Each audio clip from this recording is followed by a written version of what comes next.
तो आज आप लोगों के सामने मैं चाहता हूँ कि अज़ान के ऊपर जो वबाल चल रहा है, अज़ान के ऊपर जो एतराज़ात चल रहे हैं, अज़ान का क्या मतलब है और अज़ान किस लिए दी जाती, और इसके बिलमुकाबिल अपोजिट में कुछ लोग अज़ान के साथ साथ हनुमान चालीसा को मिलाते हैं। और देखा दुनिया ने बड़े बड़े शहरों में, खुसूसन महाराष्ट्र की जो कैपिटल, महाराष्ट्र का एक बहुत बड़ा शहर जिन्हें माया की नगरी कहा जाता है, शहर मुंबई के कुछ मस्जिद के सामने कुछ नौजवान और कुछ वो सियासी राजनेताओं के इशारे पर कुछ हमारे बिगड़े हुए नौजवान माथे पर वो भगवा बांधकर और मस्जिद के सामने बाज़ाब्ता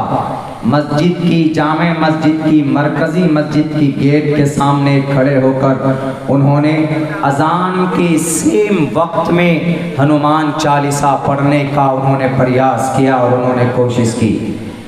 क्या हनुमान चालीसा का क्या मकाम है, क्या स्टेटस है, हनुमान चालीसा में क्या बयान किया गया है और हमारे अज़ान में क्या बयान किया गया है, मैं आप लोगों के सामने इसको एक्सप्लेन करूँगा। और दूसरी बात, दूसरे नंबर पर मेरी कोशिश रहेगी कि अभी कुछ दिनों पहले, कुछ दिनों क्या अभी 2-3 दिन पहले, कल की बात है, बल्कि कल एक ज्ञानवापी मस्जिद में वीडियो सर्वे किया गया और ये बनारस वाराणसी के अंदर ये मस्जिद है और वहाँ एक मंदिर के सामने एक मस्जिद है, उस मस्जिद के ऊपर केस चलाया जा रहा है और उस मस्जिद को तोड़ने की, बुलडोज़र चलाने की कोशिश की जा रही। इनके ऊपर बात करूँगा, रोशनी डालूँगा। अल्लाह से दुआ करता हूँ कि अल्लाह तबारक व तआला हमें खुद उन बातों पर कहने की जुर्अत दी जिन पर मैं मुकम्मल तौर पर अमल कर सकूँ। मेरे साथियों, अज़ान मुसलमान नमाज से पहले देते और ये अज़ान का मतलब सिर्फ ये होता है इनविटेशन, इनवाइट करना। It's only announcement for praying of God, for worship of Allah सुब्हानहू व तआला। अल्लाह तबारक व तआला की बंदगी और इबादत करने के लिए, जमा करने के लिए, तमाम मुसलमानों को इन्फॉर्म करने के लिए ये अज़ान दी जाती है। और इस अज़ान का वजूद कब से है, इस अज़ान की तारीख को पढ़ने की ज़रूरत है। मैं उन लोगों से कहूँगा जिन लोगों को हमारे अज़ान के अल्फाज से दुश्मनी है, हमारे अज़ान से जिनके पेट में मरोड़ और दर्द पैदा होता, आप हमारे कुरान को, हमारे अहादीस को नहीं पढ़ते, मत पढ़िए, लेकिन अपनी किताबों को ज़रूर पढ़िए। आपकी किताबों में साफ साफ लफ्ज़ों में अज़ान का तज़किरा मौजूद है, जिसमें कहा गया उच्चलापी भविष्यति जनूमम, ऊंची आवाज़ में अंतिम महर्षि लोगों को बुलाएंगे। उच्चलापी भविष्यति जनूमम का क्या मतलब? सिर्फ चीखने से नहीं होता, सिर्फ भाषण देने से नहीं होता, बल्कि पढ़ो, ज्ञान हासिल करो कि इस अज़ान का अर्थ क्या है, ये कब से वजूद में आया, इसका कोई और इंटेंशन है क्या, कोई और मकसद है क्या, तो आपको खुद पता चल जाएगा कि अज़ान का मकसद कुछ नहीं, सिर्फ ये कि लोगों को खबर दी जाती है कि मुसलमानों, तुम्हारे नमाज का वक्त आ चुका है, तुम नमाज पढ़ने के लिए तैयार हो जाओ। मुझे बताया यहाँ पर हजरात उलमाए किराम की बड़ी तादाद, दुनिया के किसी भी आलिम दीन से पूछ सकते, किसी भी स्कॉलर ऑफ इस्लाम से पूछ सकते हैं कि क्या अज़ान का कोई दूसरा अर्थ है, अज़ान का कोई दूसरा मतलब नहीं हो सकता, अज़ान का कोई दूसरा इंटेंशन नहीं हो सकता। अज़ान का सिर्फ एक ही मकसद, अल्लाह की इबादत के लिए लोगों को बुलाना, to listen, to hear, be informed about, खबर करना किसी को किसी चीज के बारे में, सुनना सुनाना, ये वाज़े लफ्ज़ों में मौजूद है। महाराष्ट्र के राज ठाकरे साहब, आपको भाषण देना बहुत आता है।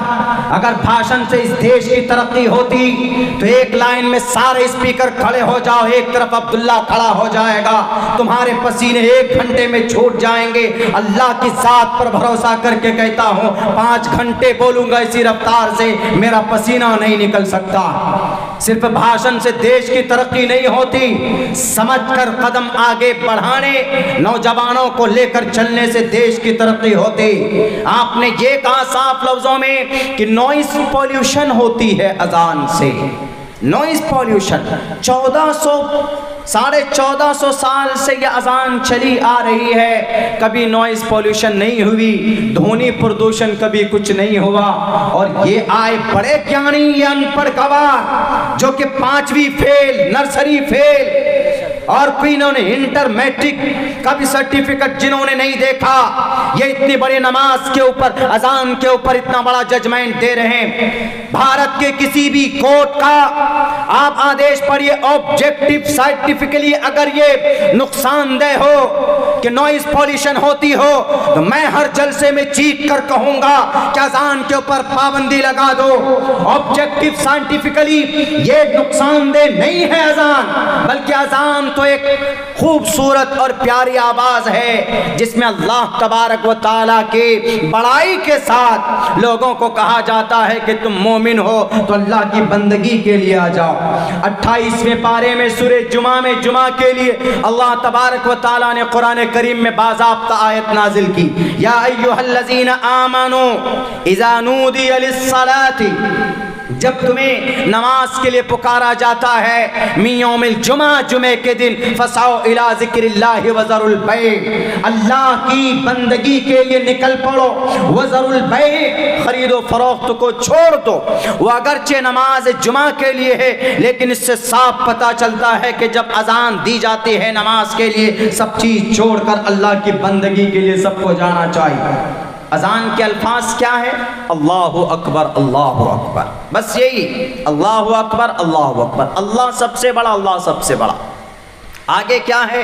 अशहदु अल्ला इलाहा इल्लल्लाह, अल्लाह के सिवा कोई माबूद नहीं है।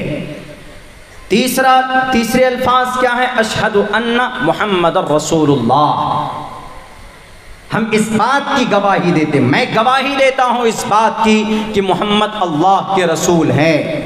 उसके बाद क्या है? हय्या अलस्सलाह, हय्या बमाना ईती, ये किसी वर्ड के ऊपर रिप्लेस है, ओरिजिनल ये वर्ड नहीं।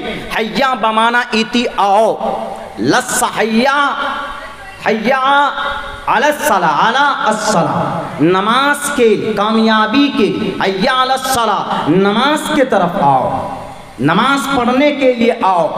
कोई और मीनिंग नहीं, सेम मतलब बता रहा हूँ जो अहादीस में मज़कूर। हय्या अलल फलाह, हय्या अलस्सला के बाद हय्या अलल फलाह, इसका मतलब हय्या इती, आओ, किस लिए? अल फलाह, अल फलाह मीन्स कामयाबी। The common word, the most use of this meaning, there is no intention of prayer of azan, अजान का और कोई मतलब है? कोई मतलब नहीं। उसके बाद फिर क्या? अल्लाहु अकबर, अल्लाहु अकबर बोलकर ला इलाहा इल्लल्लाह लास्ट में ख़त्म हो जाता है, और कोई मतलब है इस अजान के इन अल्फाजों का? कोई मतलब नहीं। अब इसको मिला देते हैं किसके साथ? हनुमान चालीसा के साथ। इस अजान में 2 पैगाम है। एक पैगाम यह है कि अल्लाह सबसे बड़ा है और अल्लाह ही बंदगी के लायक है। दूसरा पैगाम यह है कि मोहम्मद अल्लाह के रसूल हैं। ये 2 मेन पैगाम, एक तो ऑर्डर है नमाज की तरफ आओ और कामयाबी की तरफ आओ, ये 2 पैगाम, तीसरा कोई अर्थ नहीं। एक का मतलब अल्लाह तबारक व तआला, अल्लाह के अलावा कोई माबूद नहीं। दूसरे का मतलब मोहम्मद अल्लाह के रसूल हैं। अब हनुमान चालीसा को देखिए, हनुमान चालीसा 7 मरतबा पढ़ेंगे तो राक्षस भागेगा, 11 मरतबा पढ़ेंगे, हम तो कहते हैं कि 11 राक्षस और कोई नहीं है, ये राक्षस यही लोग हैं। ये जो मस्जिद के सामने खड़े होकर हनुमान चालीसा पढ़ते हैं, इससे बड़ा राक्षस कौन होगा? हनुमान चालीसा पढ़ते हैं किस लिए? विघ्नहर्ता, बुराइयों को, जालिमों से बचने के लिए, शैतान मरदूत से बचने के लिए, जुल्म तशद्दुद से बचने के लिए, संकट से निकलने के लिए हनुमान चालीसा पढ़ा जाता है। जय हनुमान, इससे पहले 3-4 लाइन और, वो जरूरी नहीं। जय हनुमान, दोहा यहाँ से, जय हनुमान ज्ञान गुण सागर। जय का मतलब जय हो, जय का मतलब आपका बोलबाला हो। जय हनुमान, ए हनुमान आपका बोलबाला हो। हनुमान कौन है? ज्ञान गुण सागर, जो ज्ञान का पिटारा रखता है, जो गुण जिनके अंदर है, सागर ज्ञान और गुण का सागर। जय हनुमान ज्ञान गुण सागर। जय कपीस तेहो लोक उजागर। जय कपीस, कपीस भी हनुमान का दूसरा नाम। जय जय हो कपीस तेहो लोक उजागर। तीनों लोक में, तीनों लोक का मतलब स्वर्ग लोक यानी जन्नत, और भूलोक ये जमीन, और मृत्यु लोक, इन तीनों लोक में यानी इन तीनों दुनिया में, तीनों दुनिया में जय कपीस तेहो लोक उजागर। आपका ही चर्चा है। किसकी तारीफ हो रही है? हनुमान जी की तारीफ हो रही। वो हनुमान जी जो एक सिर्फ दूत थे, जो सिर्फ एक नेकी करने वाली जात थी, वो कोई परमात्मा नहीं थे। और हमारे आजान के अल्फाज अल्लाहु अकबर, अल्लाहु अकबर, कि अल्लाह सबसे बड़ा, अल्लाह सबसे बड़ा। तुम तुलना करते हो अल्लाह का हनुमान से।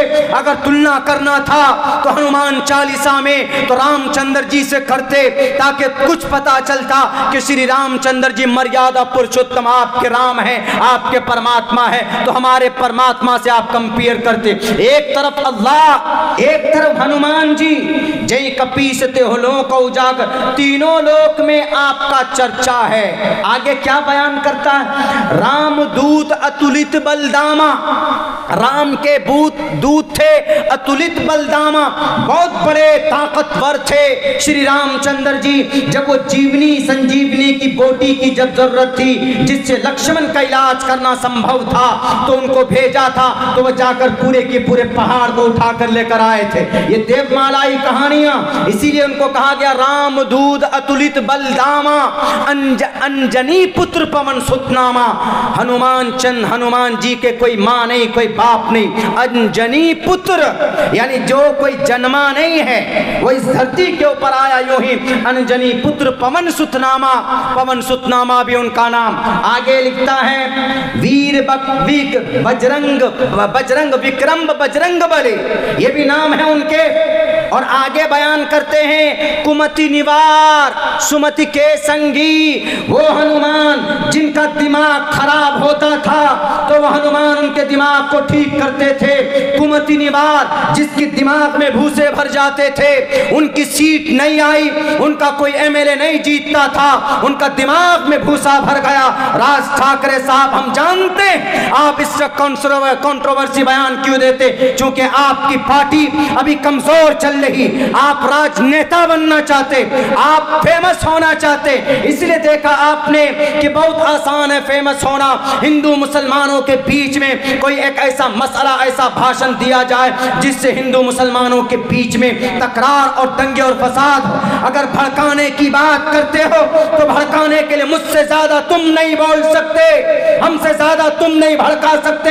राज ठाकरे साहब, आपको जितनी बड़ी गद्दी मिली है, आपके चचा के इंतकाल के बाद आपको पूरे इस देश को लेकर आगे चलना चाहिए था, लेकिन आपने दिल में ठेस पहुंचाई, आपने तकलीफ दी है भारत के 35 करोड़ मुसलमानों को। आपने सिर्फ अपनी पार्टी को ज्यादा फेमस करने के लिए आपने इस तरह के भाषण दिए। आपको शर्म आनी चाहिए, आपका दिमाग खराब हो गया है। और आप जैसे लोगों के दिमाग को ठिकाने लगाने के लिए वही हनुमान जी आए थे और कहा कुमति निवार।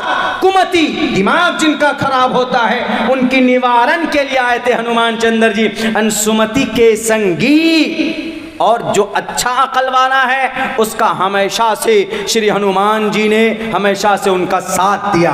आगे क्या उनकी तारीफ, आगे एक और लाइन है, कंचन कंचन बरंग सुभेशा, कानन कुंडल कुंचित केशा। कान में कुंडली, घुंघराले बाल, सुनहरे रंग, और हाथ में वज्र, वो वज्र इतना बड़ा वो होता है। ये तारीफ अजान में क्या तारीफ थी? अजान में अल्लाह की बड़ाई थी। मोहम्मद को अल्लाह को रसूल बताया गया। और यह हनुमान चालीसा में क्या बयान किया गया? एक सिर्फ एक अदना श्री हनुमान जी जो एक वानर थे, वानर मीन्स एक बंदर थे, वो बंदर, उनको किराए पर लिया था श्री हनुमान श्री रामचंद्र जी ने, और सीता मैया को छुड़ाने के लिए उनको लंका से रावण के मुकाबले के लिए उनको खड़ा किया था। ये एक तारीख़ी हकीकत है, कोई कंपेयर नहीं है। अजान कब से वजूद में आई, इन लोगों को पता होना चाहिए। अल्लाह के नबी अलैहिस्सलातु वस्सलाम जब मक्कतुल मुकर्रमा से हिजरत करके मदीना गए, नमाज पढ़ने में दिक्कत होती थी, दुश्वारी होती थी, तो उस वक्त आप अलैहिस्सलातु वस्सलाम ने सहाबा को जमा किया। ये तारीख़ी हदीस की बात सुना रहा हूँ, आप लोग भी अपने दिमाग में जो लोग नहीं जानते हैं बिठा लीजिए। अगर कोई बोलता है तो उनको कहिए कि हमारी जो अजान इसकी शुरुआत कब से हुई। इसकी शुरुआत की तारीख ये है कि अल्लाह के नबी अलैहिस्सलातु वस्सलाम जब मदीना पहुँचे हिजरत करके, तो लोगों की तादाद जब नमाज पढ़ने की ज़्यादा हो गई तो लोगों को नमाज के लिए कैसे बुलाया जाए। अल्लाह के नबी अलैहिस्सलाम को फिक्र हुई, आप अलैहिस्सलाम ने सहाबा को बुलाया कि प्यारे सहाबा आओ, नमाज के लिए लोगों को कैसे बुलाना है। तो बाद सहाबा ने कहा कि अल्लाह के नबी हम झंडा खड़ा कर देंगे, ऐसे लोग झंडे को देखेंगे नमाज के लिए आएंगे। किसी साहबी ने कहा कि अल्लाह के नबी हम भोंपू बजाएंगे, हम नरसंघा बजाएंगे, हम एक आवाज़ देंगे कि जिससे लोगों को खबर पहुंचेगी वह आएंगे। किसी सहाबी ने कहा कि हम आग जलाएंगे, उस आग को देखकर हम नमाज पढ़ने के लिए आएंगे। अल्लाह के नबी अलैहिस्सलाम ने इन तमाम चीज़ों की मुखालफत की। आपने कहा कि नहीं, हम भोंपू नहीं बजा सकते, हम नरसंगा नहीं बजा सकते, यहूद व नसारा ये काम करते, और हम घंटा भी नहीं बजा सकते क्योंकि क्रिश्चियनिटीज के अंदर ये चीज़ बैल से बजाई जाती। आप अलैहिस्सलातु वस्सलाम ने कहा कि इन तमाम चीज़ों को रद्द करो क्योंकि ये अग़यार बजाते, हम भी अगर उसी तरह का काम करेंगे तो कोई डिफरेंट, कोई अलग नहीं होगा। आप अलैहिस्सलातु वस्सलाम ने सहाबाए किराम को एक फिक्र में डाला, एक फिक्र दी कि भाई कुछ ऐसा समस्या समाधान निकलना चाहिए। बाद सहाबी कहते हैं अल्लाह के नबी ने कहा कि एक नाकूस बनाओ, नाकूस से आवाज़ देंगे, से आवाज़ पहुँचेगी, लोग आएंगे। एक दूसरी रिवायत है अल्लाह के नबी अलैहिस्सलाम मशवरा मीटिंग ख़त्म होती है, सहाबी अपने अपने घर को चले जाते। एक सहाबी जिनका नाम हज़रत अब्दुल्ला बिन ज़ैद है, ये तारीख उन लोगों को बताना जिनको मालूम नहीं है कि अजान की शुरुआत कब से हुई। कुछ लोग कहते हैं कि इन मौलानाओं ने अजान को स्थापित किया, कुछ लोगों को ये कहना है कि कुरान में अजान का तज़किरा नहीं, कुछ लोगों का ये कहना है कि हमारे इन मुफ्तियान किराम ने अजान को कंपलसरी किया नमाज के लिए। अरे जाहिल आदमी, हमारे कुरान को तो छोड़ो, कुरान में तो अजान का तज़किरा है। इज़ा नूदिया लिस्सलाति क्या है? नूदिया अजान, आवाज़ दी जाए नमाज के लिए। क्या तर्जमा करोगे इसका? हमारे कुरान को छोड़ो। राज ठाकरे साहब, आप अपने ग्रंथ को लीजिए, आपका भविष्य पुराण कहता है साफ लफ्जों में, लिंक चिदी शिखाहिना सिमशर उधारी सदूशका ओ चलापी भविष्यति जनूमम बिना कोलम पश्वस्ते शाम भक्षया मताम। ओ चलापी का क्या तर्जमा है? ओ चलापी ऊंची लाप लगाना, ऊंचे सुर लगाकर लोगों को बुलाना, किनके लिए?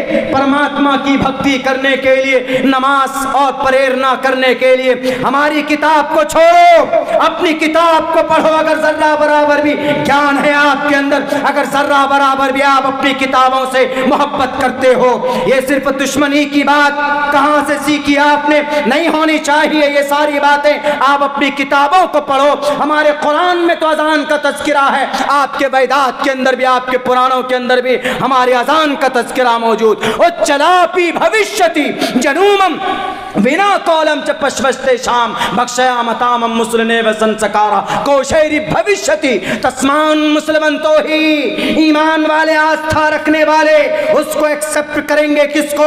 उच्चलापी को।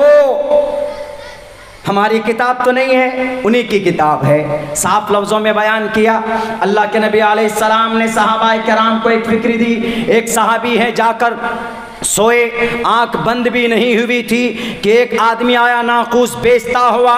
उन्होंने हज़रत अब्दुल्ला बिन ज़ैद ने कहा कि सुनो सुनो, मुझे ये नाकूस दो। उस आदमी ने कहा कि ये नाकूस क्या करोगे? उन्होंने कहा कि अल्लाह के नबी ने फरमाया है कि नाकूस बनाना, हम उससे आवाज़ लगाएंगे और आवाज़ सुनकर लोग नमाज पढ़ने आएंगे। उस आदमी ने, जो ख्वाब में सपने में बात चल रही, उन्होंने कहा कि तुमको नाकूस से ज़्यादा बेहतर बात ना बता दो कि जिसको तुम बोलोगे तो लोग नमाज के लिए आएंगे। ये अज़ान की हकीकत बयान कर रहा हूँ। ये सारे मीडिया वाले मेरी तकरीर को आप अपलोड कीजिएगा और मैं अल्लाह से दुआ करता हूँ कि मेरी इस तकरीर को पहुँचाओ इन राक्षसों के दिलो दिमाग में, ताकि इनके दिमाग से भूसा निकल जाए जितने भी गलत फहमियाँ हैं अज़ान के ताल्लुक से। उस सहाबी ने कहा कि अच्छा बताओ वो कौन से कलिमात हैं कि जिसको मैं पढ़ूंगा तो लोगों को खबर होगी, लोग नमाज पढ़ने आएंगे। तो उस आदमी ने, जो सपने में वो आदमी नहीं था बल्कि वह अल्लाह के तरफ से वही थी, वह अल्लाह के तरफ से भेजा हुआ फरिश्ता था, उन्होंने कहा कहो अल्लाहु अकबर अल्लाहु अकबर अल्लाहु अकबर अल्लाहु अकबर, अशहदु अल्ला इलाहा इल्लल्लाह अशहदु अल्ला इलाहा इल्लल्लाह अशहदु अन्न मुहम्मदर रसूलुल्लाह अशहदु अन्न मुहम्मदर रसूलुल्लाह, हय्या अलस सलाह हय्या अलस सलाह हय्या अलल फलाह हय्या अलल फलाह, अल्लाहु अकबर ला इलाहा इल्लल्लाह। जैसे ही उनकी आंख पूरी लगी नहीं थी, हल्की नींद में थे, फौरन उठते हैं, अल्लाह के नबी के पास आकर कहते हैं कि अल्लाह के नबी हमने ऐसा ऐसा सपना देखा। तो अल्लाह की चूंकि चर्चा चली रही थी कि नमाज के लिए लोगों को कैसे बुलाएं, तो अल्लाह के नबी ने कहा कि तुमने हक कहा, ये बिल्कुल सही बात है, यानी वो बात बिल्कुल परफेक्ट अल्लाह तबारक व तआला की तरफ से थी। तो हज़रत अब्दुल्ला इब्न ज़ैद, हज़रत बिलाल हबशी को बुलाया जाता। बिलाल हबशी एक इथोपियन स्लेव, एक गुलाम, एक काले कलोटे गुलाम को, दुनिया वालों आज तो तुम बात करते हो लेजेंडरी का है तुम्हारे अंदर, अगर तुम सीएम बनते हो तो तुम किसी गरीब को रखते हो जॉब पे, किसी गरीब को तुम अपना पीए बनाते हो, पर्सनल असिस्टेंट, किसी गरीब को अपना सेक्रेटरी बनाते हो, नहीं बनाते। अल्लाह के नबी ने कहा बुलाओ बिलाल को। एक गुलाम थे, एक काले और बदसूरत इंसान को अल्लाह के नबी ने कहा कि बिलाल सुनो सीखो। फाज़ना बिलाल रज़ी अल्लाह ताला अन्हु, हज़रत अब्दुल्ला ने उनको सिखाया और ये कहा कि बिलाल आज से तुम काबतुल्लाह, आज से तुम मस्जिद नबी पर चढ़कर तुम ऐलान करोगे, इन कलिमात को कहोगे और इस अजान को तुम दोगे ताकि लोग अजान को सुनकर नमाज पढ़ने के लिए आएंगे। ये तारीख है अजान की। उत्तर प्रदेश के राजनेताओं, दुनिया को, भारत को अंगारों में फेंकने वालों और हमारे महाराष्ट्र के राज ठाकरे साहब, ये तारीख अजान की है, ये तारीख 1450 साल पहले से है। आज आपके पेट में क्यों दर्द हुआ? अब से पहले ध्वनि प्रदूषण नहीं था। अब क्या अजान को मसाला लगाकर हम लोग देते, क्या उसमें बारूद लगाकर हम लोग अजान देते? अभी कर्नाटका के अंदर पीएम मुजम्मिल साहब कह रहे थे कि सीएम ने किसी आलिम दीन को बुला करके कहा कि आप लोग अजान नहीं देंगे। उन्होंने कहा कि अजान से क्या तकलीफ? उनके सामने कहा कि सर अजान में कोई तकलीफ हो तो बताइए। अजान के अल्फाज पढ़कर सुनाया उसी वक्त में उस सीएम के सामने, कहा कि यह अजान का जी यही अजान है। अब बताइए अजान के बारे में अब यूं कहा जाता है कि इससे पोल्यूशन फैलती। 1450 साल से पहले कोई गंदगी नहीं फैल रही थी और अब अजान में पता नहीं क्या हो गया कि अजान से गंदगी फैलने लगी। पता है क्या बनाया मुद्दा ये बनाया है कि इससे तकलीफ होती है लोगों को। नॉइज़ पॉल्यूशन कानूनी एतबार से सिर्फ अजान से नहीं होती।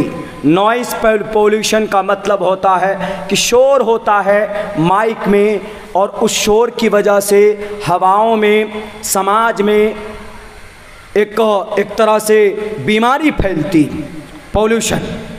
इस वजह से इसको बैंड होना चाहिए। अब ये बताइए कि सिर्फ अजान से नहीं होती।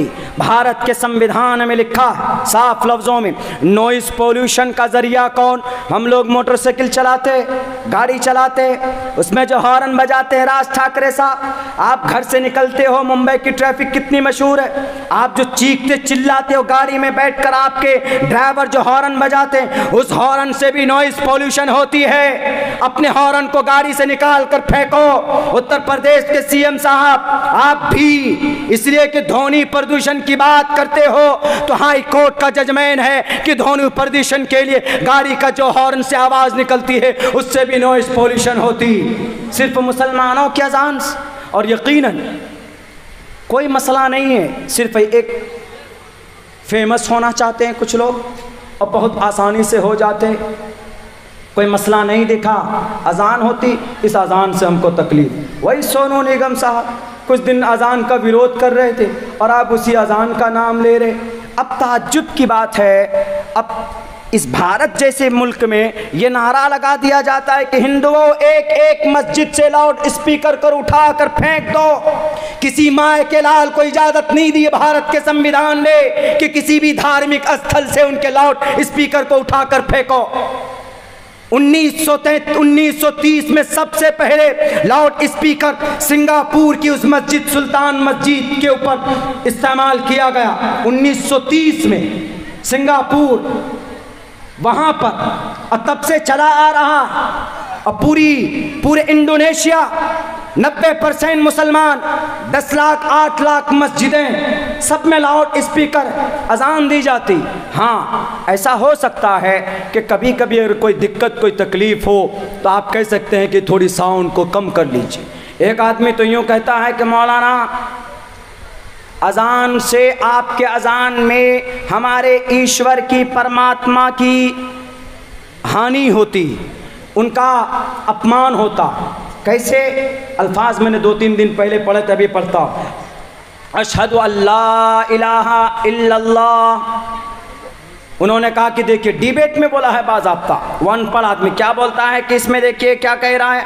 मुअज्जिन कहता है अशहदु, मैं गवाही देता हूँ, अल्लाह इलाहा, अल्लाह के सिवा कोई माबूद नहीं, अल्लाह ही इबादत के लायक है। तो इसमें अल्लाह की इबादत की बात कही गई, बाकी परमात्माओं का, बाकी खुदाओं का इनकार किया गया है, इसलिए हमारे खुदा और भगवान का अपमान हुआ है। ऐसा है? ऐसा हो सकता है अगर हम अल्लाह की इबादत करते हैं तो भगवान का अपमान कैसे हो सकता? अगर कोई रामचंद्र जी का नाम ले रहा है तो हमारे अल्लाह का अपमान नहीं, अपमान मतलब बेइज्जती, वो इसको बेइज्जती की दृष्टि से समझते। अगर हम अल्लाह का नाम लेते हैं, मोहम्मद रसूलुल्लाह को फॉलो करते हैं, तो इससे किसी भी भगवान, ईश्वर, परमात्मा, देव, ऋषि मुनि, देवी देवता का अपमान नहीं होता, उनका इनकार ज़रूर होता, अपमान नहीं होता, बेइज्जती नहीं होती। अपमान में, बेइज्जती में, नास्तिक में फ़र्क है गुरुजी। इसीलिए कहते हैं कि ये सस्ती पॉपुलैरिटी, ये सस्ती पब्लिसिटी को बंद कीजिए। अजान मुसलमानों की धार्मिक चीज है, इनको करने दीजिए। और आपका हनुमान चालीसा आप इतना नहीं जानते होंगे कि जितना मैं एक तालिब इल्म होकर आपको बता रहा हूं। तो पूछे इन लोगों को, जाते हैं माइक लेकर हनुमान चालीसा के नाम पर सुंदरकांड की वर्णन करते, कोई ब्रह्मा सूत्र पढ़ने लग जाता, कोई गायत्री मंत्र पढ़ने लग जाता। पूछो तो क्या करने आए? हनुमान चालीसा पढ़ रहे। अरे बेवकूफ, हनुमान चालीसा ये थोड़ी, वो तो गायत्री मंत्र पढ़ रहे हो तुम, उन्हें याद तक भी नहीं।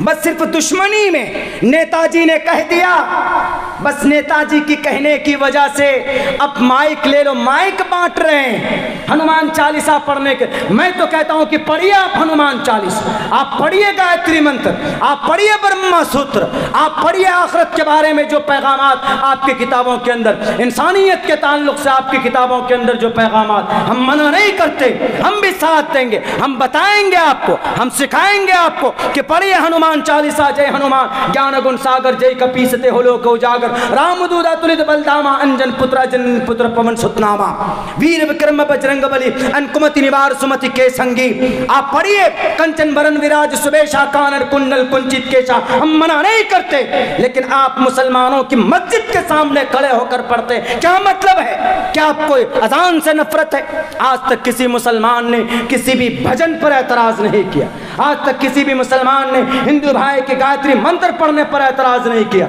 हमको खुशी होती कि कम से कम कुछ हिंदू भाई अपने ईश्वर की पूजा पाठ करते, दुआ करते हैं कि अल्लाह उनको हिदायत दे दे, अगर वो सही हक पर हैं तो उनको जन्नतुल फिरदौस अता करे अल्लाह तबारक व तआला, अगर वो सही रास्ते पर हैं तो। हमने तो आज तक मुखालफत नहीं की, लेकिन लोगों समझने की ज़रूरत, समझने की बात है कि ये नेता लोग और हमारे जो नौजवान एकदम उछलते कूदते नेताजी की बात पे। कुछ पैसे दिए तो डीजे लगा लिए, कुछ पैसे दिए तो जनाब हॉर्न लगा देते हैं। किसके लिए?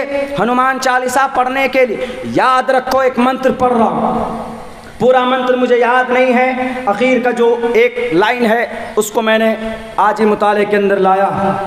ना पुत्र ही सहायार्थ, ना मुत्र ही सहायार्थ, माता पिता धर्मश्यति। छोटा है, बहुत बड़ा मतलब है इसका। ना पुत्र ही सहायार्थ, ना तो तुम्हारा कोई सीएम साथ देगा, ना तो कोई होम मिनिस्टर साथ देगा, ना तो तुम्हारा कोई नेता तुम्हारा साथ होगा, तो कौन होगा साथ?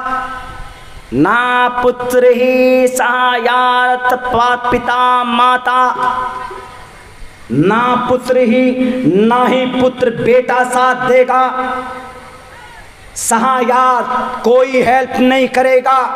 कहाँ पर? इस जमीन पर नहीं, मरने के बाद। एन मनुष्य रूपेण घर्मश्य, मनुष्य रूपेण, इंसान की शक्ल में इस जमीन पर तो हो, लेकिन जब इस दुनिया से जाओगे, जाने के बाद ईश्वर के सामने खड़े होगे, यही हिंदू मुसलमान करवाओगे, जहांगीरपुरी का पूरा दंगा रचकर मुसलमानों के गले में डाल दोगे, तो उस वक्त परमात्मा पूछेगा किसके कहने पर किया था? जी सीएम साहब के कहने पे।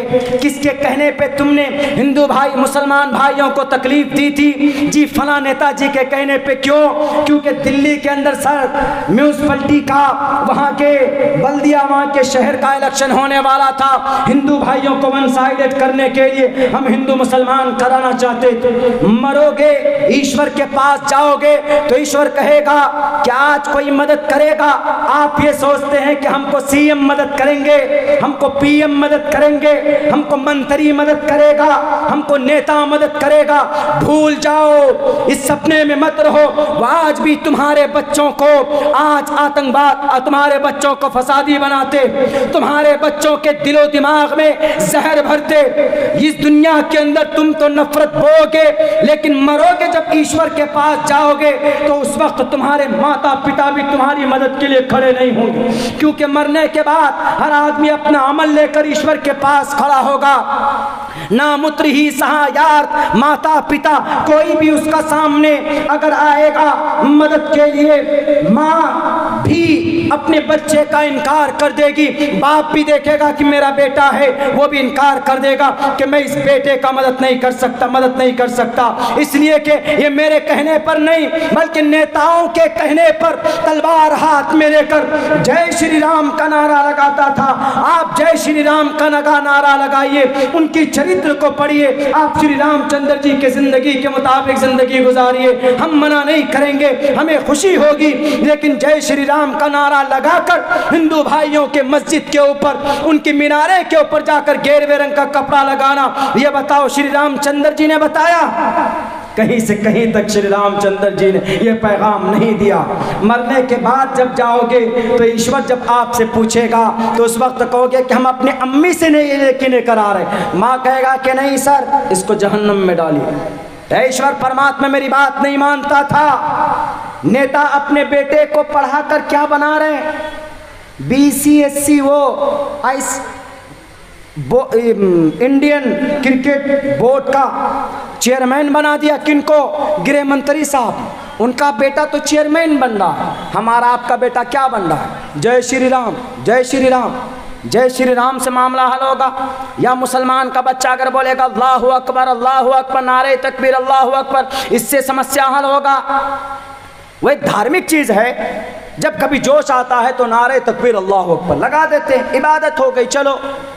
लेकिन क्या नारे तकबीर अल्लाहु अकबर बोलकर क्या दुनिया के अंदर हमारे बैंक बैलेंस जमा हो सकते, हमारा घर चल सकता है क्या? मैं पूछना चाहता हूं नौजवानों से जो इस रामनवमी के त्यौहार के मौके पर हाथ में तलवार लेकर, तीर भाले लेकर मुजफ्फरपुर की मस्जिद में जाकर वहां पर झंडे गाड़े। किसने इजाजत दी, किसने अथॉरिटी दी? भारत के संविधान के मुताबिक इंडियन जुडिशरी से मैं कहूंगा क्या आप उन लोगों के हाथ में हथकड़ी डालिए?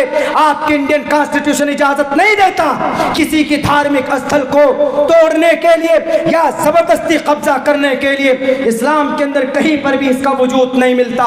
आप अलैहिस्सलातु वस्सलाम के इंतकाल के बाद हजरत उमर फारूक रजी अल्लाह ताला जब हमला किया था आप अलैहिस्सलाम के प्यारे सहाबी उमर फारूक रजी अल्लाह ताला गए बैतुल मक़दिस को फतह करने के लिए, तो वहाँ पर एक सहाबी पहले से थे। उन्होंने कहा उस बैतुल मक़दिस के आसपास शहर को, बैतुल मक़दिस को कब्जे में लिया और ये कहा वहाँ के क्रिश्चियन के बड़े सरदार को कि हमें ये शहर दे दो। उन्होंने कहा कि हम चाबी नहीं दे सकते, हम अमीरुल मोमिनीन को चाबी देंगे, आप उनको बुला लीजिए। अमीरुल मोमिनीन उमर फारूक रजी अल्लाह ताला अन्हु थे। उन्होंने कहा कि ठीक हम बुलाते हैं। तो हजरत ने खबर भिजवाई, सहाबी ने, हजरत उमर फारूक चलते हैं, एक गुलाम अपने साथ लेते हैं, एक खादिम को अपने साथ लेते हैं। उमर फारूक रजी अल्लाह ताला अन्हु चलते हैं। जब बैतुल मक़दिस के करीब पहुंचते हैं तो उमर फारूक की बारी नहीं थी, ऊंट पे बैठने के लिए उस गुलाम की थी, खादिम की थी। उमर फारूक ने यूं कहा कि तुम बैठो। उन्होंने कहा कि सर ये कैसे हो सकता है, मैं नहीं बैठ सकता, ये अमीरुल मोमिनीन आप ही बैठिए। लेकिन नहीं, बिठाया आपने उनको बिठाया। देखो 22 लाख मुरब्बा मील को फतह करने वालों, नहीं चाहिए तुमको तो एक स्टेट चाहिए, तुमको तो उत्तर प्रदेश चाहिए, तुमको तो महाराष्ट्र में इलेक्शन जीतना, तुमको भारत में हुकूमत करनी है। 22 लाख मुरब्बा मील का एक प्राइम मिनिस्टर जो अपने गुलाम को अपनी उनकी बारी पर ऊंट पर बिठाता है। हमको ओहदा नहीं चाहिए, हमको कुर्सी न चाहिए था, न आज चाहिए, न कल चाहिए, हमको अमन चाहिए, हमको शांति चाहिए। जिस मुल्क में रहते हैं उस मुल्क में मजहब की हमें आज़ादी चाहिए। उमर फारूक जब पहुंचते, कपड़े उल्टे सीधे, कपड़े फटे हुए, सहाबी ने कहा कि अल्लाह के नबी अमीरुल मोमिनीन आप आए हैं, पता ये कौन लोग हैं? ये बड़े मुहज्जब लोग हैं, अपने कपड़े को चेंज कर लीजिए। तो हजरत उमर फारूक ने क्या कहा? अल्लाहु आज़्ज़ना बिल इस्लाम, भूल गए हो अल्लाह ने हमें आज इज्जत दी है इस्लाम की वजह से, नमाज की वजह से, ज़कात की वजह से, अल्लाह की वहदानियत पर ईमान लाने की वजह से अल्लाह ने हमें इज्जत दी है। हमें अल्लाह तबारक व तआला ने कपड़ों की वजह से इज्जत नहीं दी। कान खोल कर सुन लो, साफ ऐलान कर दिया और गए। नमाज पढ़ने का नमाज का वक्त होता है, ये पैगाम मैं बताना चाहता हूँ। नमाज का वक्त होता है तो जैसे ही वहाँ के क्रिश्चियनों ने देखा, जैसे ही नसारा के राहिबों ने देखा, दंग रह गए कि ये अमीरुल मोमिनीन, उनकी सिफात अपनी बाइबल में उन्होंने पढ़ी थी कि आएंगे सीधे सादे होंगे, कपड़े फटे पुराने होंगे, पेबंद लगे हुए होंगे, बड़े सीधे सिंपल होंगे। वो सारी निशानियां बिल्कुल फिट बैठती थी उमर फारूक पर और उनको चाबी देते। उमर फारूक रजी अल्लाह ताला अन्हु नमाज पढ़ने का वक्त होता है तो करीब में वहाँ पर एक चर्च, आपको इजाज़त दी गई कि आप इस चर्च में जाइए, नमाज पढ़िए। तो आप अमीरुल मोमिनीन ने कहा कि मैं इस चर्च में नमाज नहीं पढ़ूंगा, मैं अलग किसी खुली हुई जगह पर नमाज पढ़ूंगा, क्योंकि वह जानते थे कि अगर मैंने नमाज पढ़ी तो सहाबा नमाज पढ़ेंगे और इस पर यह इल्ज़ाम होगा कि ज़बरदस्ती कब्जा किया है इस चर्च के ऊपर अमीरुल मोमिनीन ने, उनकी सहाबी ने। इसीलिए अमीरुल मोमिनीन ने उस पर नमाज न पढ़कर आपने बाहर नमाज पढ़ी। दुनिया वालों है ये इंसाफ तुम्हारे अंदर, दुनिया वालों है ये जुर्रत, है ये मोहब्बत तुम्हारे अंदर। दुनिया के अंदर इंसानों को खुश करो कि नाराज करो कोई फिक्र नहीं है, बस तुम्हें गद्दी मिलनी चाहिए। आज तुम मस्जिदों के ऊपर बुलडोजर चला देते हो, आज तुम मदरसों के असातिज़ा के घरों पर बुलडोजर चला देते हो। एक रोज पहले तकरीर में मैंने बात कही, आज फिर से कहना चाहता हूँ। एक तरफ अमीरुल मोमिनीन है, उमर फारूक हैं, नमाज इस डर से नहीं पढ़ते हैं कि अगर मैंने नमाज पढ़ी तो इस पर सहाबा नमाज पढ़ेंगे और कहे दुनिया वाले ये कहेंगे कि उमर फारूक ने जबरदस्ती कब्जा किया था, नमाज नहीं पढ़ी। लेकिन आज ये बुलडोजर बाबा, ये बुलडोजर लेकर कहीं पर भी कुछ होता कि ये इल्लीगल है, ये स्टेज इल्लीगल है तो बुलडोजर चला दो। कोई प्रोसेस है कि नहीं? कोर्ट के जरिए से, प्रशासन के जरिए से नोटिस दी जाती, एक मदरसे पर बुलडोज़र चलाया गया। मदरसे के असातिज़ा के घर पर आप लोगों को शायद मालूम नहीं, मुबारकपुर के अंदर 1922 में उस मदरसे की बुनियाद रखी गई थी, लेकिन अभी कुछ दिनों पहले वहाँ के जो असातिज़ा के घर थे, उन असातिज़ा के घर में बुलडोज़र डालकर उसको तोड़ दिया गया, नेस्तो नाबूद कर दिया गया। हाथ जोड़कर खड़े हुए कि सर एक दिन की मोहलत दीजिए। नहीं माने वो। जालिमो राक्षस हो तुम, मरोगे, तुम्हें पानी नसीब नहीं होगा। इस दुनिया के अंदर अगर तुम रहम करना नहीं जानते तो इंशाअल्लाह परमात्मा भी रहम नहीं करेगा तुम्हारे ऊपर। इरहमु मन फिल अर्ज़ यरहमुकुम मन फिस समा। इब्ने आदम जमीन वालों पर रहम करो, आसमान वाला तुम पर रहम करेगा। यह हदीस है जरूर नबी की, लेकिन मुसलमानों के लिए नहीं है, बल्कि पूरी दुनिया के इब्ने आदम के लिए। हाथ जोड़कर खड़े हुए वो असातिज़ा व उलमाए किराम मदरसों के सर अगर हमारा घर ये इल्लीगल है तो हमको एक दिन की मोहलत दीजिए। 1 घंटे की मोहलत नहीं मिली। जालिमों, तुम्हें रब माफ नहीं करेगा। निहत्ते थे, लाचार थे, ताकत तुम्हारे पास है, ताकत का गलत इस्तेमाल मत करो। उमर फारूक थे, 22 लाख मुरब्बा मील के इलाके में जिनकी हुकूमत थी। आज तो कुछ ही इलाके में तुम्हारी हुकूमत होती तो 3 लाख के सूट पहनते, 10 लाख के सूट पहनते, 3 लाख का पेन इस्तेमाल करते। एक सफ़र में कहीं जाते हैं तो करोड़ों रुपए खर्च होता है गरीबों का, और वो उमर फारूक सफ़र कर रहे हैं, एक ऊँट और एक गुलाम, कोई सिक्योरिटी नहीं, कोई प्रोटेक्शन नहीं, लेकिन वो उमर रास्ते से निकल जाते थे तो शैतान की हिम्मत नहीं थी कि शैतान हज़रत उमर फारूक के सामने खड़ा हो जाए। कांपता था, पसीने छूट जाते थे शैतान के। वो उमर फारूक दुनिया जानती थी और जिनकी अदालत पूरी दुनिया के अंदर मशहूर थी। नसीहत आज उनके मजहब, उनकी शरीयत, उनके मेथड पर एतराज़ किया जाता है।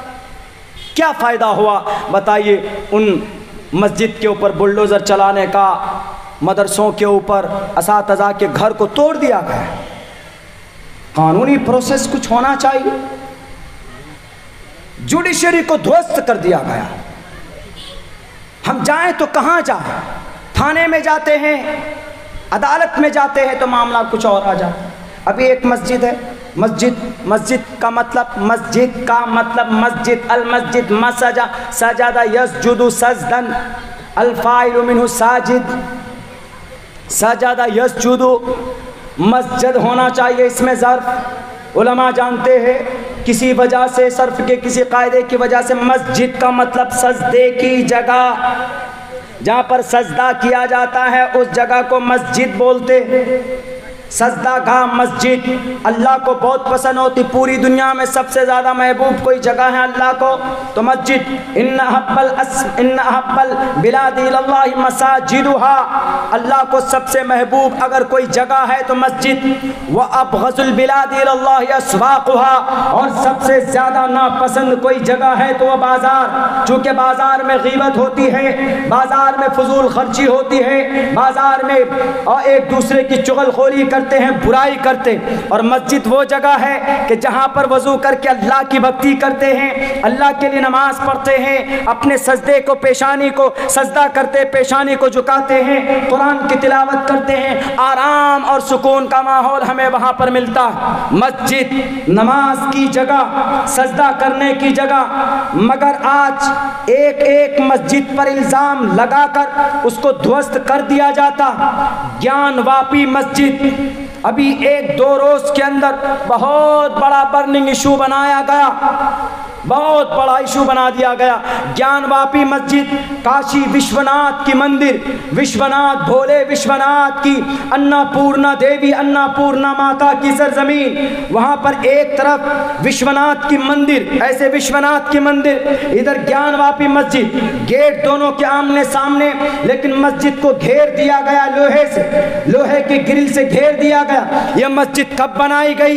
इस मस्जिद का निर्माण 1585 में अकबर बादशाह ने कराया था। मस्जिद को अकबर बादशाह ने बनाया और उनके साथ साथ विश्वनाथ की मंदिर को भी अकबर ने बनाया।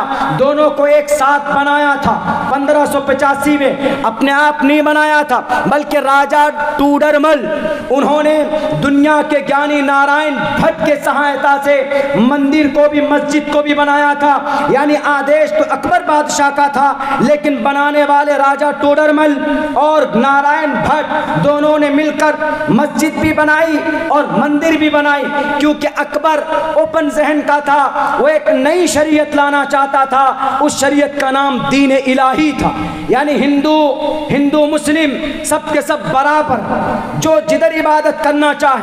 हालांकि ये कॉन्सेप्ट तो पहले से ही है कि जो जिधर इबादत करना चाहे आज़ाद है, लेकिन समझाने की कोशिश की जाए। लेकिन अकबर ओपन जहन का था, उन्होंने कहा कि मुसलमानों के लिए मस्जिद बनाओ और हिंदू की पूजा के लिए मंदिर बनाओ। 1585 में तब से लेकर आज तक वो मस्जिद मंदिर है, ज्ञान वापी जामे मस्जिद, और उधर विश्वनाथ की मंदिर। अभी 4-5 रोज पहले प्राइम मिनिस्टर साहब का वहां पर भाषण होता, कुछ दिन के फौरन बाद बनारस के वहां के डिस्ट्रिक्ट कोर्ट के अंदर केस ओपन होता। केस कब का वाकया, अभी केस ओपन हुआ। एक मसला सामने है, समझ में नहीं आती। देश कब आज़ाद हुआ? 15 अगस्त 1947। उससे पहले तो बहुत सारी ज़मीन हिंदू का मुसलमानों का हिंदुओं ने कब्जा किया। क्या सब लोग आज कॉपी कलम लेकर पहुंच जाएंगे, अपने पेपर लेकर पहुंच जाएंगे कि सर ये ज़मीन हमारी है, देखो पेपर? नहीं मानी जाएगी। इसलिए कि 18 सितंबर 1991 में संसद के अंदर ये बिल पास हुआ था, ये कानून बना था कि 15 अगस्त 1947 से पहले का कोई भी मामला अगर लेकर आज के 15 अगस्त के बाद कोई कोर्ट में आएगा तो नहीं सुनवाई होगी। अगर किसी मंदिर को मस्जिद या मस्जिद को मंदिर बनाने की बात कही जाएगी कोर्ट में, जो भी एप्लीकेंट होगा, जो भी दरखास्त देने वाला होगा, उसको 1 से 3 साल की सजा हो सकती। आप कहेंगे कि बाबरी मस्जिद का क्यों हुआ? फिर तो बाबरी मस्जिद का मामला इसीलिए हुआ क्योंकि आज़ादी से पहले से उसका झगड़ा अंग्रेज़ की अदालत में लंबित था। इसीलिए उसको आज़ादी के बाद भी उसको सुना गया, लेकिन अब कोई मामला नहीं सुना जाएगा। क्यों नहीं सुना जाएगा? इसलिए नहीं सुना जाएगा कि 1991 में बनारस के हाई कोर्ट ने, वहाँ के डिस्ट्रिक्ट कोर्ट ने यह फैसला दिया ज्ञानवापी मस्जिद के लिए कि यह मस्जिद का वजूद 1883-84 के राजस्वी जो पेपर हैं, उनके पास पेपर में लिखा हुआ है कि ज्ञानवापी मस्जिद जामे मस्जिद है, इसमें नमाज होती है। कोरोना काल में भी नमाज हुई है, पहले भी नमाज होती थी। वहाँ पर किसी का कब्र था, उर्स करते थे। उर्स अगरचे इस्लाम में जायज़ नहीं है, लेकिन बहरकैफ इतना तो जरूर है कि मस्जिद का जिक्र जरूर है। जब 1883-84 के पेपर में जब मस्जिद मौजूद है, आज इन लुटेरों को, इन गुंडों को कौन बताए कि आप अपने ताकत के बलबूते पर आज ने अपने डिस्ट्रिक्ट मजिस्ट्रेट को भेजकर वीडियोग्राफी की कि सर यहाँ से कीजिए, और इल्जाम क्या लगा कि इस ज्ञानवापी मस्जिद को अकबर बादशाह ने, औरंगजेब बादशाह ने मंदिर को तोड़कर नीचे कुआं है, उस कुएं में शिवलिंग है, उस शिवलिंग और कुआं को तोड़कर उसके ऊपर मस्जिद बनाई।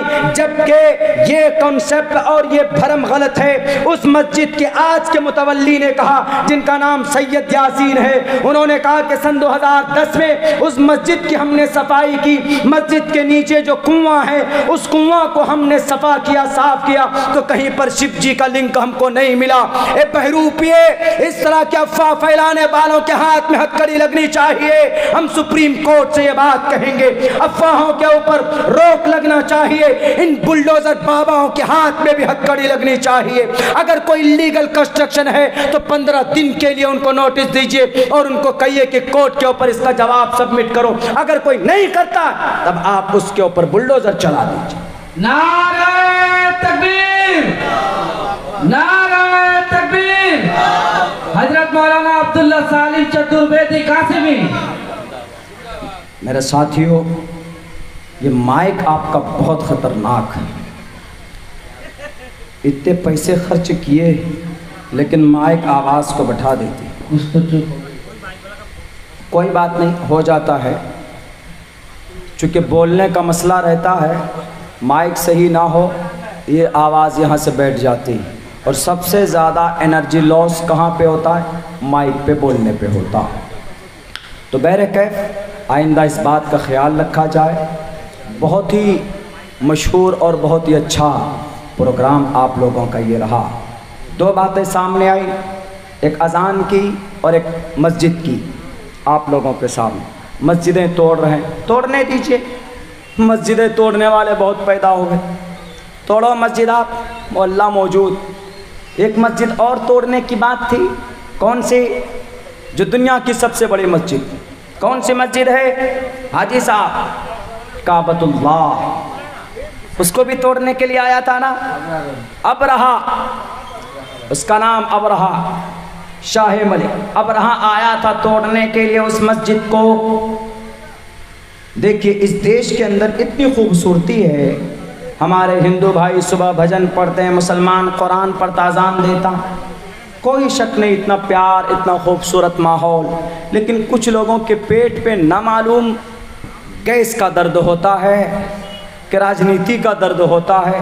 गैस का दर्द हो तो पेंटोप ले लीजिए, फूड पॉइजन हो तो इंजेक्शन दे दीजिए, लेकिन राजनीति का दर्द है तो कौन सा इंजेक्शन लगेगा वो तो पता नहीं, वो वोट का इंजेक्शन लगेगा, वही दर्द होने लगता।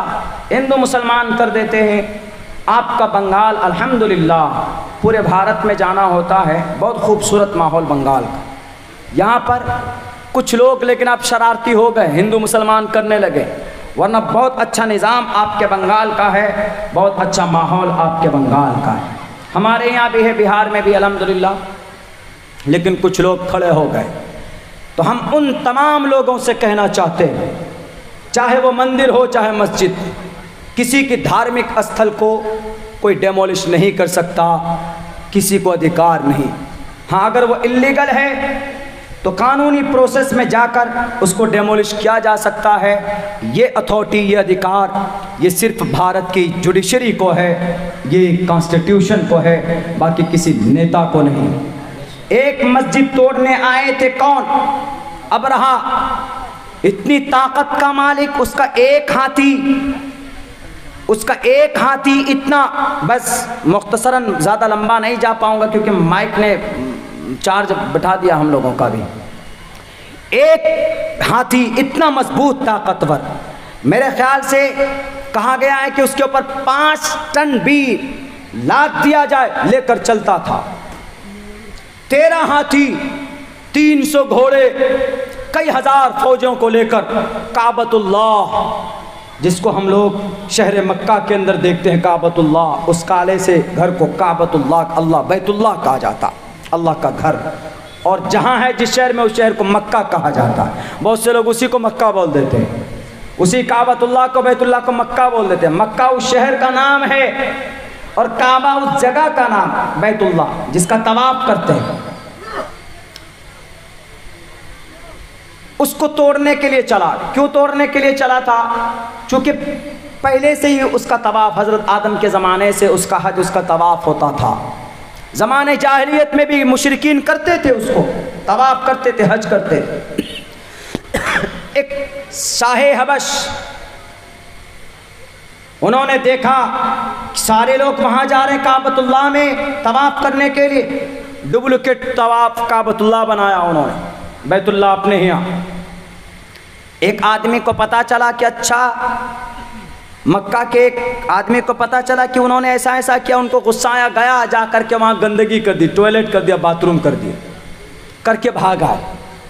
पता चला, अबरहा को किसी ने खबर दी कि देखिए गंदगी कर दी। किसी ने कहा कौन था? कहा कि वहाँ से आया था, अरब से। कहा अच्छा चलो तो तैयारी करो, हमला करते। पूरे बुलडोज़र सुलडोज़र, उस वक्त की हाथी, आज की बुलडोज़र, वो बुलडोज़र पता नहीं क्या हवा सा चल गया, कहीं कुछ होता बुलडोज़र चला दो, किसी ने पत्थर फेंक कर कहीं पे मारा, बुलडोज़र उसके घर पे चला दो। अजीब हो गया, बुलडोज़र ही अगर सब कुछ है तो फिर ये हमारे जुडिशरी, अदालत, कानून, पुलिस प्रशासन किस लिए? बुलडोज़र पे सेंसर लगा दो, कहीं पर कोई इल्लीगल होता तो बुलडोज़र चला दो, कहीं पर कोई अगर उल्टा सीधा बोलता तो उसके ऊपर भी बुलडोज़र चला दो। अनपढ़ गवार आदमियों की हरकत हो सकती है, अक्लमंद इंसानों की नहीं हो सकती। अब्राहा ने कहा कि चलो उस काबतुल्लाह की ईंट को उठा उठा कर लेकर आएंगे और मिटा देंगे उनका नाम और निशान। अपनी ताकत पर गुरूर था, अपनी कुर्सी पर गुरूर था, अपने फौजों को, अपने लश्कर को तैयार किया। 13 और 300 घोड़ों को लेकर निकले। चलते चलते जब काबतुल्लाह शहर मक्का पहुंचता, मक्का शहर के थोड़े से बाहर रुक कर सारे शहर के जानवरों को अपने कब्जे में लेता। अब्दुल मुत्तलिब को पता चलता तो अब्दुल मुत्तलिब ने जाकर कहा अब्राहा को कि अब्राहा हमारे